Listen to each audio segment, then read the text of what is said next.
Hello, everybody, and thank you, Anthony, for that very warm welcome.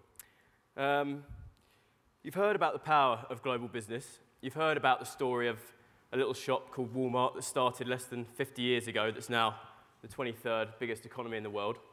But what I want to talk to you now, and to wrap everyone's speeches up, is how can we harness this power? What can we do? What can we here do today to really, create a bond, a collaboration between us, between communities, and between these companies to use these profits in a more sustainable way?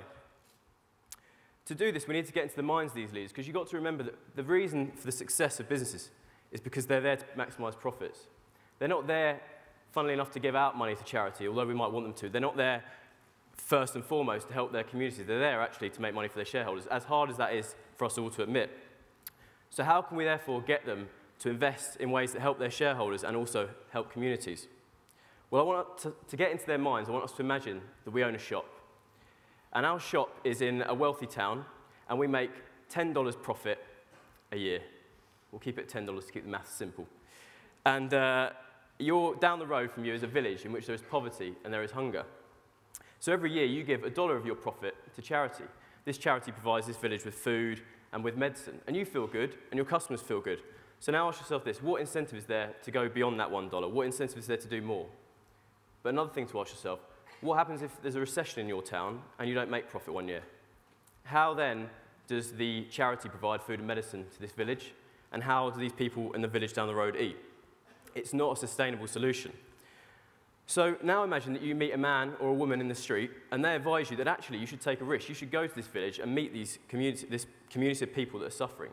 And you should talk to them about what they want and what they need. So you say, okay, we'll give it a go. So you go there, and you decide to invest in infrastructure. You build roads, you teach them how to farm more efficiently, and you buy them farming equipment. And more importantly, you ask them, what is it that you need to build a sustainable business? The next year, this village down the road, they start producing high-quality crops.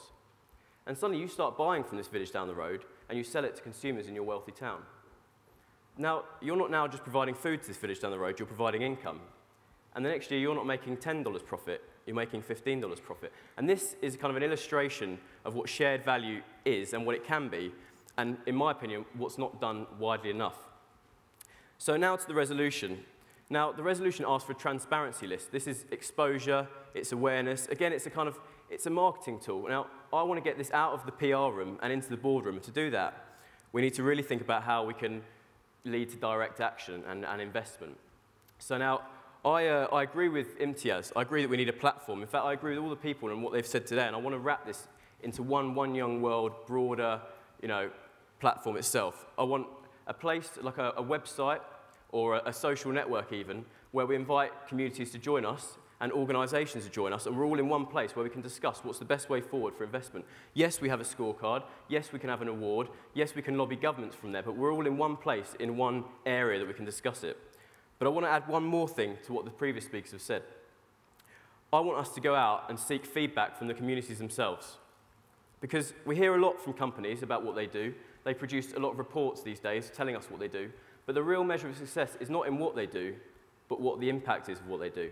And we don't hear much from these communities and these farmers to hear what their view is on, and how someone like Walmart has actually helped them by investing, or someone like Barclays or Shell. We don't actually hear from these communities. So I think if we've got people from 170 different countries, I want you all to go back and we can speak to people from these communities and get their feedback. We can use technology to have text surveys, or we can get people on the internet to vote. But maybe in time, this will come.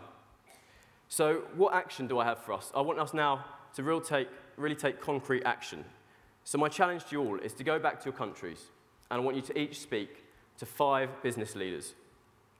And I want you to each think about people that you'd like to meet, first and foremost, and people that have power in your country, and I want you to convince them to join us in this community, this One Young World community, in establishing this platform that we're going to set up. Before you get any ideas, these 5 are taken, they're mine. But what I want, before we set this platform up, there's obviously going to be technicalities, logistics, and we can't ignore the fact that we need to work. We'll work with Elevate, and we'll work with each other, and we'll say, what's the best way of forming this platform? Is it a place on the current One Young World website? Is it a new website? But whilst we do that, you can still go out and meet these business leaders. And what you need to do is get them to sign up to a mailing list, a One Young World mailing list. This is not the HR manager. it's not middle management at all. You need to go and meet the CEOs. And with the One Young World brand, you will have access to these CEOs, and you can talk about not just business, but the environment and everything you've heard here. And more importantly, you can get them to sign up to this, and they will be signing up to this community. And when we release this platform, we can get direct access to these CEOs and said, you've committed to join us in this. If you think about that, 1,200 people times 5, that's 6,000 CEOs we would have immediate access to. And together with this community of organizations, we will build a new model of capitalism. It will be one in which the most successful organizations are not those that seek to gain irrespective of the cost, but are those that pursue initiatives for the greater of all. So now, I just want to finish by leaving you with 3 things to take away from my speech, from all the speeches, I think. The first thing is this. It's a point to remember that sustainable business in the long run is not through philanthropy. It must be through shared value. The second thing is an action. Every single one of you today, go and speak to 5 business leaders in your own countries, 5 CEOs. We can keep a track on this, we can all build it up, and we can each work out how many we've got to. Maybe we can have a target, we can measure it. And we'll aim for 6,000 CEOs and get them to join this mailing list. And the third, final point for you all to take away is this.